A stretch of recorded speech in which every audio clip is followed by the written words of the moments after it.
What's up, baby bio penguins? It's FRQ Friday.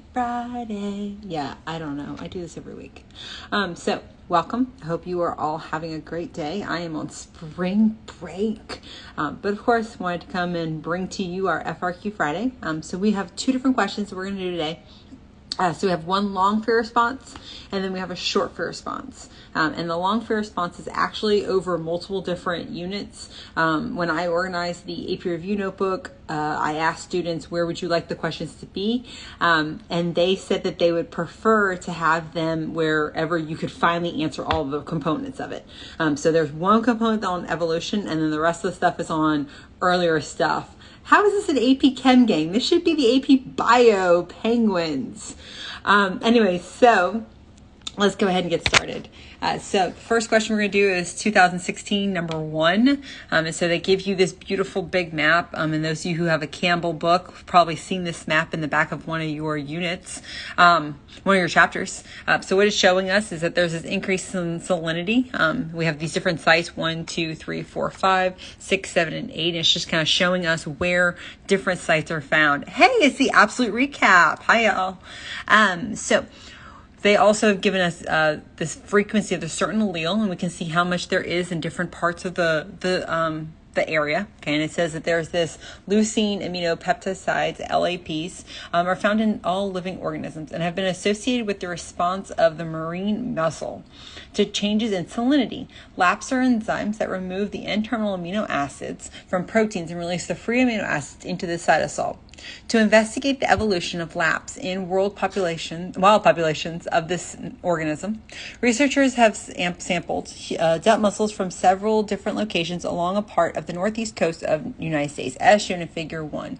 The researchers then determined the percent individuals possessing a particular LAP allele in mussels from each sample site. So these numbers that we see, these sites, this corresponds to this map. Not like it really matters, but just letting you know. So the first thing we have to do, it says, on the axis provided, construct an appropriately labeled bar graph to illustrate the observed frequencies of the LAP allele in study populations. Okay, so when we look at our data, we can see that we have our sites and we can see our LAPs, and then it shows us salinity. So we have to think to ourselves, okay, well, what's going to be on the x-axis and what's going to be on the y-axis? And so we're, of course, going to put the sites on the x, because the different sites are going to determine what the LAP frequency is, because the different sites have varying salinities. Now, we don't know exactly what those salinities are. We just know low to high. So we're going to put the site on the x-axis and the LAPs on the y-axis, okay? So you think to yourself, well, what kind of graph am I going to make? I have numbers, right? So site 1, 2, 3, 4, 5, and then I have these LAP alleles. So your brain immediately goes to, let me make a line graph. And I found that a lot of students make line graphs. Now, I don't know how you paid attention when I read the question, but it definitely told us in the question to make a bar graph. Okay, so if you ever see it telling you to make a specific type of graph, make sure you circle that, underline it, so that you make the correct graph. So I went ahead and I made the graph just real quick. So you can see we put our sites on the x-axis, we put our LAP frequencies on the y-axis, and you can see that, you know, as we get into the higher site numbers, we have an increasing in our salinity, but we also have an increase in our LAP allele. So you can kind of immediately make the connection between the fact that you need a higher LAP allele for there to be a higher concentration of salinity. So that was all we had to do for part A. And it was actually really easy to get those points, right? Correctly labeling your bar graph, correct your axis labeling, and then correct scale and units. So the places where I see students messing up on bar graphs, or any graph in general, has to do with their scale. So whenever you come up with whatever that little box is going to be. Now, every single graph that you see on the AP exam is always a 20 by 20 grid. So you can already kind of think to yourself, okay, well, how am I going to do my scaling? Pick a scaling that makes sense to you, something that you can easily count by, and you're not going to make mistakes. I find that a lot of students will pick some unique number. I'm going to do 2.75 because it works out the best. And then they get lost. So pick a number that makes sense to you, okay? Also pick a number that's small enough that you fill up as much of the graph as possible, okay? So in case of this example, we're going all the way up to 60, okay? So you need to find some way that you can get up to 60 on your graph. And so you say, oh, I'm going to count by tens. if you count by tens, you're only going to end up with the first 6 squares.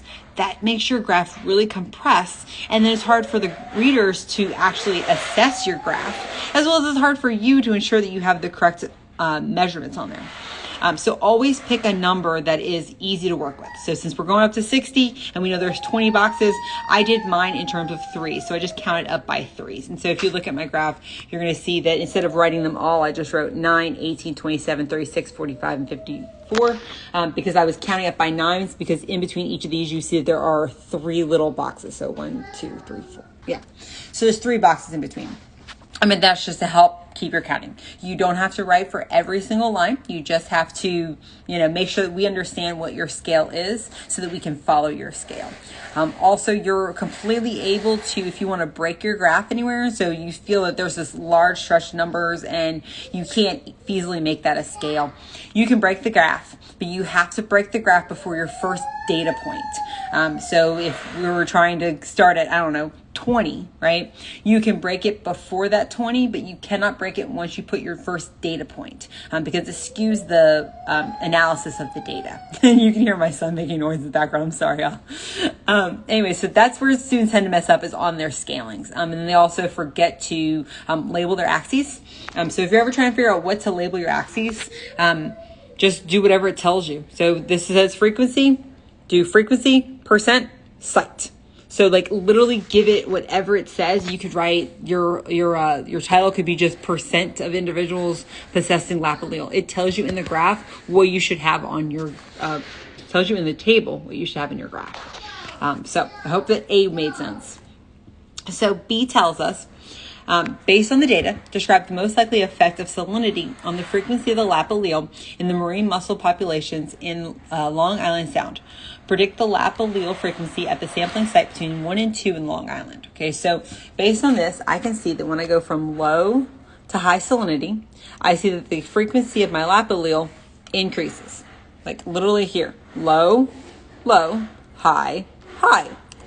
So as salinity increases, lap allele increases. Or you could go the opposite and you could say as salinity decreases, the lap allele decreases, okay? So students have trouble and they say that the lap allele is what causes the salinity. So you have to make sure that you are clear about what causes what. So the salinity caused the lap allele to increase. Okay, so you cannot say as the frequency increases, the salinity increases, because that's not a correct statement. It's as the salinity increases, as what happened on your x-axis is going to affect what happens on your y-axis. And the second part, tells us to predict the sampling. So if you look at our data points, because it's a little easier to see in the table than it is in our graph. If I had to predict something that happened between 1 and 2, you need to pick a number that is between what 1 and 2 are. So at 1, I had 13, and at 2, I have 16. So your prediction should be some number that you write between 13 and 16. Problem that students have is that they like to tell me 13, 14, 15, and 16. No, 14 or 15. Pick a number and go with it. Okay. You could have said it's a number between 13 and 16, or you could have just told me 14. You could tell me 14.5. You could tell me 15. I really don't care what number you tell me. Just give me one number. Okay. If it tells you to predict, give me one. Okay. Also, this is another place where you can't go wrong for making a guess, right? If you make a just random guess at some number between 13 and 16, you just accidentally got a point. Okay, so always, always, always give a guess when it says predict. If you're wrong, whatever. But if you're right, you get a point. That's awesome. Okay. Sorry, I'm having trouble with my computer today. So here you can see it can be anything between 13 and 16, or just pick a selected value between 13 and 16%. So I put the little prompt again at the top just to help us out. So it says describe the most likely effect of the lap allele frequency on the osmolarity of the cytosol. Okay, so it told us here that the laps are enzymes that remove the N-terminal amino acids from proteins and release free amino acids into the cytosol. Okay, so thinking about your cytosol and thinking about osmolarity. Osmolarity makes us think that there's some type of solute, right? And so if these free amino acids are being dropped off into the cytosol, what is that doing to my solute concentration of my cytosol? Well, as I add more of these amino acids, my cytosol concentration is going to increase. So what do we know about the increase of solute concentration? That's going to cause your potential to decrease technically because it's a negative term. And so that is going to cause the internal of your cell to become more hypertonic, right? It moves toward that hypertonicity because we get a higher concentration of our solute and we have less of that free water. So logically, if I'm in a very high concentration solute outside of my cell, it's causing the water to leave the cell. So if I can increase the salinity or the concentration of the inside of my cell, it's going to decrease how much water leaves my cell. Okay, so describe the most likely effect. The most likely effect is that the lap allele is going to increase the osmolarity or the solute concentration of the cytosol, or you can say that it decreases the water potential. As we said a second ago, the solute potential becomes more negative. That equation is negative ICRT, and that C stands for concentration. So as your concentration increases, your solute potential technically decreases because it becomes more negative. And so you would say that your water potential decreased, but you could also talk about the solute concentration increasing, which is where my brain easily went. And then it said that we had to describe the function of the lab in maintaining water balance. So since we're increasing that solute concentration, we're making it so that less water is going to leave my cell. Okay, so it prevents the water loss in the environment. Okay, these muscles are living in a hypertonic environment. It's very, very, very, very salty, right? Because marine, of course. And so in order to stop them from losing the water to their environment and having this hypertonic environment, they're trying to make the internal cytosol, like the solute concentration of the cytosol, equal so that they're more or less isotonic, so they're not going to lose water to their environment. Okay, so that was the whole point of that component. And now we get into the evolution part. So the last part, part D. And remember, if you have questions, you're more than welcome to pop them down into the chat. Marine mussel larvae are evenly dispersed throughout the study area by water movement. As larvae mature, they attach to rocks in the water. Explain the differences in the lap allele frequency among the adult mussel population at the sample sites despite the dispersal of larvae throughout the entire study area. Okay, so what is this meaning? This means that no matter what, right? No matter what their allele frequency is, they just get distributed all over this whole sites, right? So why do I see a lower lap allele in the, I'll answer that question in just a second. Why do I get a lower lap allele in this area where we have lower salinity? And why do I find a higher lap allele in this area where there's higher salinity? Okay, well, evolution, right? If you have a more favorable trait, then you're going to be more likely to survive. Okay. And so the individuals that have the higher lap allele, okay, so mussels with the lap allele are most likely to survive in that higher salinity, and they're less likely to survive in lower salinity. They have this higher concentration, of the solutes inside their cytosol, and so they're more likely to lose water to their environment. Okay. If we find that we have a higher solute concentration, and then there's a lower amount of salinity outside, that's actually going to cause the water to go into the mussels, which will cause problems. And same thing here. Mussels without that lap allele are likely to survive in the high salinity and more likely to survive in the low salinity. Okay. So the next part is predict the likely distribution of mussels if it was found in all mussels. So if we had this lap allele in all of our mussels, okay, to predict where we would find it. Well, you would find the population mostly in that high salinity. It would increase in the high salinity and decrease in low salinity because that lap allele allows them to survive more in the higher salinity. And we get all of this information from that graph, right? All we're doing is applying everything we saw in that table at the very beginning. And then, of course, justification, mussels with that high salinity will be able to osmoregulate. They're going to be able to ensure that they don't lose their water to their environment. And the low salinity is going to is not going to be able to osmolarity. They're not going to be able to off balance that water intake. So just pausing for a moment to answer the question that we got in the chat. So somebody said, what's the best way to review for the AP exam? That all depends on you. So depending on how you've actually been doing this whole year, you may want to just take a practice exam and see where your weaknesses are. And then, of course, study your weaknesses. If you're more of a visual person, you may want to watch some videos. Bozeman Biology is a great place to do videos. If you're more of an auditory person, you probably want a podcast. So you check out the Absolute Recap. They do podcasts, about 10-minute long podcasts. You pop it in your ear and go for a walk, and you can listen and review a lot of the good concepts. And if you wanted to, they have little study guides that go with all their podcasts, and you can, I think, purchase those. I think it's like 99 cents for each one. But that's an optional thing. And then if you're more of I need to do a hands-on writing, I'd probably do on some type of study book. You get a study book, reread the section, take notes on the section, and then do practice questions. So that's kind of how I would study. It's all depending on you and what you need.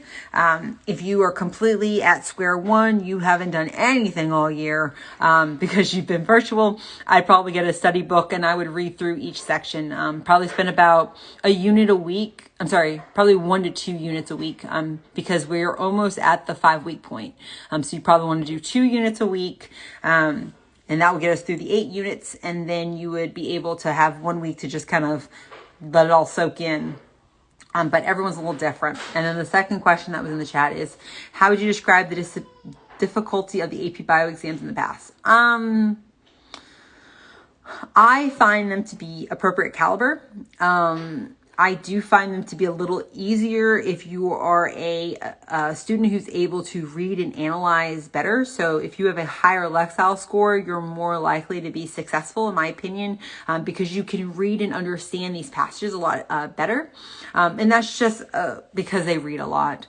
Doesn't mean that anyone that has a lower Lexile score isn't going to be successful. It just means it's just a little bit more difficult, and you're going to have to find ways to combat that. So the ways to combat it is that you underline as you write, you highlight, you make it so that you are able to find information quickly.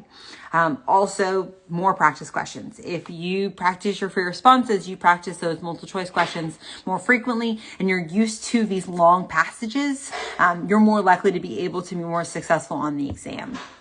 But in terms of how this exam is going to compare to previous ones, I believe it's going to be the exact same, just to kind of calm anyone that's out there that's worried about this, no matter how you did it this year, right? So you're like, oh my God, it's going to be a virtual exam. It's going to be a face-to-face, like whatever your drama is.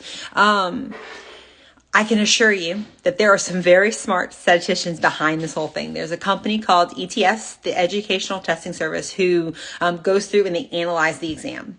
And their job is to ensure that no matter if you took this exam this year, last year, 2 years ago, forever in the future, like no matter when you take this exam, if you make a 3, that everyone else that had the same knowledge level as you also would have made a 3. You make the same score no matter if you take the online exam, the paper exam, if you're taking an international exam, no matter which exam you are taking, you will have made the same score as anyone else that has the same knowledge set as you. And that's kind of, it makes me feel good whenever I'm kind of hear that as a student. Like I would say, oh, wow, yeah, okay. So I can assure you that everyone that's out there that is going to be grading your exam believes in you and is just trying to do the best for you. COVID makes all things complicated, but there's going to be no difference in terms of this exam except for the fact that you're going to take it on a computer. Okay. Other than that, the exam should be basically the same. So if you know your stuff, it doesn't matter if you take a paper exam or a digital exam.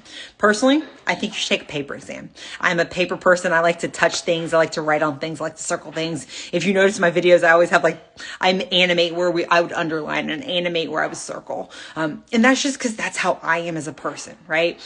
If you need to just click buttons, then you're fine with the virtual exam. And they've actually added some components to the online exam that will allow you to annotate. You can make little comments. You can do a lot of stuff with it. And so I think the more that we as teachers and students tell College Board, we need this to be in the digital exam, they're more likely to do this. Now, don't tell them to go back and allow you to go backwards because they're not going to do that. That's one of their test securities, right? Because if you're working with someone else, you can easily go back and change your answers to previous questions when someone tells you that, oh, no, I got this for that answer. Okay. So I know they're not going to let you go back. But you will, have a lot of the different features that you think would be helpful for you on the exam. Definitely make those recommendations to your teacher and they can pass those along to College Board. Okay, so let's get back into the free response, y'all. I'm sorry for that detour. So the second question we have is 2015 number 3. So we're given this big chart, and it says that the amino acid sequence of cytochrome C was determined for 5 different species of vertebrates. The table below shows a table of differences in the sequences between each pair of species. Okay, now let's real quick think about something. Okay, amino acids are going to be made from your DNA, right? Your DNA is going to be read. It makes that mRNA. The mRNA then goes to the ribosome. It makes these amino acids, right? And so logically, the more amino acids you have in common with something else, the more likely your DNA is similar to that other organism's DNA, right? And so we're looking for there to be small number of differences. The smaller the difference, the more likely two things are related to each other, because we're looking at amino acid differences here. Okay, so when you're looking at this data and you're looking at this chart, we're looking for small numbers, not big numbers. Okay, so the first thing we have to do is this is using the data in the chart, create a phylogenetic tree on the template. Ooh, look, they give you a template. This is similar to how number 5 is going to be on your exam, where they're going to give you something you have to draw on. Provided to reflect the evolutionary relationships of the organisms. Okay, so if we look here, we can say, okay, here are the different things. Now, I don't know what any of these are. I know that that's a chicken, but other than that, I don't know what anything is. And that is by design. They don't want you to be able to look at these and say, oh, I know what that is. I know what that is. Okay, these are closely related. Those are not. They purposely are giving you things you don't know. Like I know Gallus gallus because of the fact that I did a lab with my students in which I looked up what Gallus gallus was and found out it's a chicken. But you're designed not to know what these are. So don't worry about the fact that you don't know what these are. Okay, use the numbers and that will help you to figure it all out. Okay. And so here we see that we have, this big number of 21, 11, 13. Oh, look, there's a 1. So since this is a very low number, this tells us that E. ferris and E. africanus are closely related. So if I look over here, I can see that there's 2 that are branches and then 2 other branches. So I go ahead and put those together. I put that at the end because of the fact that these have the number 1. So these are most closely related and they're going to be far, far at the end. That's just how I do it. Okay. So go back to your chart and you're looking for another small number. I got an 18, I got a 17, I got a 20. Oh, look, there's a 3. So here we go. I got a 3. It's between A. foresty and then, Gallus gallus. So again, I see there's another branch. Let me pop those there.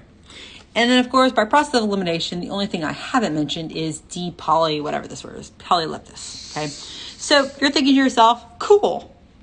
That was super easy. All I had to do was put these together. And then you're also thinking to yourself, wait a minute, what if I done this? What if I did this? And you're thinking about all these other ways you could have drawn it. Don't worry, we thought of that too. So you see how there's this little point here? This is a rotating point. You can rotate amongst anything that has a branch, okay? Which means that these 2 can be rotated. So I can actually, instead of making it E. africanus and E. ferris, I can actually make it E. ferris and E. africanus. They can rotate. Same thing as this point. I can rotate the A and the G and make it a G and an A. And of course, the D is in by itself because, well, it doesn't really have a branch point. Okay. So you're thinking, okay, cool. Is that all the answers that were possible? Nah, there's more choices. You could have flipped these together. So if you wanted to rotate, see there's a branch point there. You could rotate these if you really wanted to. So another option you could have put was the G and the A and the G. You could have also put the E. ferris, E. africanus, and E. africanus, E. ferris. And then, of course, the D. pause was by itself. So there were 4 different options you could have put for this phylogenetic tree. And trust me, this was the question I graded. And I had to look very carefully to make sure that they had every single one of those correct. Or at least one of those 4 was on there. So don't worry, we as readers want to make sure that you are successful. So every plausible answer that is out there, we look for it and we make sure that we give you credit for it. Okay, so that's another just like insurance for you. So the last part of this question says, I know that was the same, all 1 point.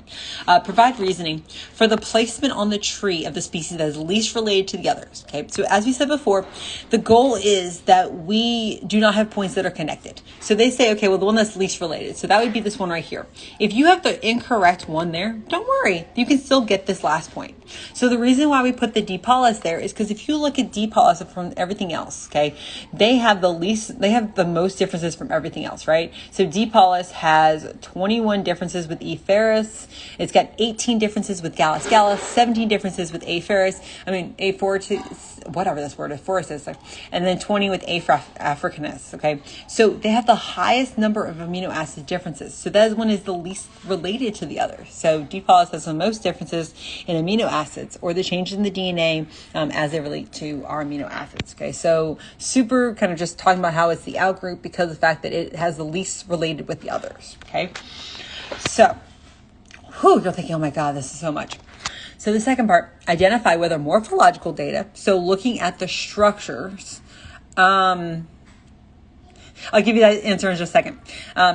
Looking at the morphological data and the amino acid sequence data are more likely to accurately represent the evolutionary relationships among species. Provide your reasoning. Okay, so again, you have to come up with a reason. Okay, so let me think. Do I think morphological, or do I think amino acid sequence is more accurate? So think for yourself, just think for a moment for yourself and say which one you think it is.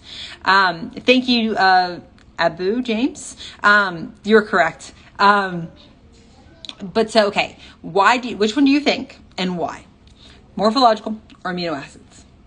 So the answer we have on our test is amino acids, right? So the amino acids or the morphological data is the more accurate. Why? Because of the fact that morphology can give you similarities due to convergent evolution. We've talked about convergent evolution has to do with the fact that two things are in a similar environment. And so because of the similar environment, we're going to find that these two are more likely to be actually, they have the same traits, but they may not actually be related. So that's where you see analogous structure or convergent evolution. Also talking about that the molecular data shows genetic makeup. Also, it shows us our evolution. So you're thinking to yourself, I really thought it was morphological. Don't worry, that was also an option. So you could have said either the amino acid or the morphological. So literally just guessing here. Remember, I said you don't know, just guess. No matter what you guessed in here, if you picked one of those two options, the two they gave you, you picked one of them, you automatically got a point. How awesome is that? They set you up to get a point. So those of you who are like, I don't know, I'm not going to write an answer. Why not? You will definitely not get points if you don't put an answer. You should always give an answer. Okay. So the reasoning behind the morphological was that a similar molecular sequence may result from different morphologies. So maybe we have a similar sequence, but it looks different. And then an example of similar proteins in different morphologies. So for example, chimps and the humans. Okay, so let's go back to some of these questions that we saw in the chat to make sure that I have helped y'all appropriately. So somebody says, how come you didn't say the one with the 0 amino acids was the most related? And I think it's because they couldn't see the chart very well. So if you look really closely right here, okay, so here's one of those zeros, right? So the way that you read this is you come across and you go up to see what's together, right? So E. ferris and E. ferris have a 0. Of course they have 0. They're the exact same organism versus E. ferris and D. pallidus is 21 because we're looking at the differences between these two organisms where they intersect together. And somebody answered in the chat, but I wanted to kind of zoom in for them so they could see that 0. Because I know it's kind of hard when I'm holding this up to my computer. So if you were to forget a vocabulary term like convergent evolution, but explain it correct, you could get the points. True. Okay. There are some situations where you have to give the correct vocabulary word. But there's a lot of times where I just tell students, just put a blank. You don't know the answer, just put the blank and then describe that term. Okay. Most of the time you don't get points just for name dropping. So just saying convergent evolution and moving on with your life usually will not get you the points. So you always want to be very kind of explain what you're talking about. Okay. Be very careful though. Don't give me the term convergent evolution and then describe divergent evolution. So if you're going to throw your bio knowledge out there, you better have the right bio knowledge. Okay. So we said all that. There was a question in the little question box. Oh my God. There was a lot of questions in the question box. No, that's all the stuff from earlier from my stories. What score should we aim for on the exam? The highest score you can get. Those are all for my stories. Okay, so this is the only one that's actually from today. So what score should we aim for? The highest score you can get. Like, guys, I'm sorry, y'all. Do your best, right? My thing that I always tell students is do your best, right? You can't do any better than your best. Walk into that test, give it everything you got, right? Write anything you know, guess on any question you don't know, do your best, okay? And your best is always enough, okay? No matter what, right? Because you can't give more than your best. You can't go back and redo something that you didn't do. Just do your best. And if you don't make the score you want, hey, it's one of my own students. If you don't get the score that you want, that's okay. You have an entire year of biology under your belt. You're going to be more successful in college because you've had this class and you have this foundation. Okay. Would it be awesome to pass the exam? Psh, yeah, of course. But you just have to do your best. Okay. I will never be upset with my students if they do their best and they don't make the score that we want them to get. That's okay. They did their best. I'm happy for them. I'm proud of them. They did everything that they could do. And I hope that your parents and that you and your teachers all feel the exact same way, because you cannot do more than your best. Your best is always going to be enough. So let me just go real quick to a couple other things. Next FRQ Friday is going to be next Friday. We'll do 2013 number 3, 2015 number 2. And then they did just release out the app. My son is still making noises. Sorry, y'all. Why is my mouse not working? Oh, there it is. Okay. So when you click on the link, it's going to open up a browser, a website, and you'll go right here to this little download for Windows button. And I already downloaded it because I'm crazy, and I did a what's it called yesterday, a Vine. No, it's not a Vine. What's that thing called? A TikTok. So when you click on it, it'll open up this little digital AP exams for you. Apparently all my kids wanted to be in the video today and talk for you. Of course, now it doesn't want to cooperate. So I'll flip that over in a second. A question's in the chat says, how do you manage your time during the test? So assuming you're taking the digital exam, you're going to need to have time period, right, to tell yourself, okay, move on. So for the long free response, give yourself 25 minutes. And for the short free response, give yourself, what's the number I told everybody? 5? Yeah. Is that? No, 10. So do 25 for long and 10 for short. If you're on the digital exam, in which you have to use maximum time on each of them before you move on, because that would be the 2 longs would give you 50 minutes. The 4 shorts give you 40, which gives you a total of 90 minutes. If you're taking the paper exam, I would do 20 minutes for the longs and about 8 minutes for the shorts, which will give you a little bit of time at the end to go back and double check. And for some reason, now my app doesn't want to work. Of course, I tested this before we started this live and the app worked, but now it doesn't want to work. Oh, technology. So I hope that today was helpful, and I will see y'all again next FRQ Friday. Actually, I'll see y'all on Sunday, because we're doing a live stream with the Absolute Recap over Units 5 and 6 at 8 p.m. Eastern on Sunday, which will be in 2 days. So I'll either see you in 2 days, or I'll see you next Friday for our last FRQ Friday. Have a great day, y'all. Bye. Oh, wait. Remember, if you battle penguins, you're dressed for success. Bye, y'all.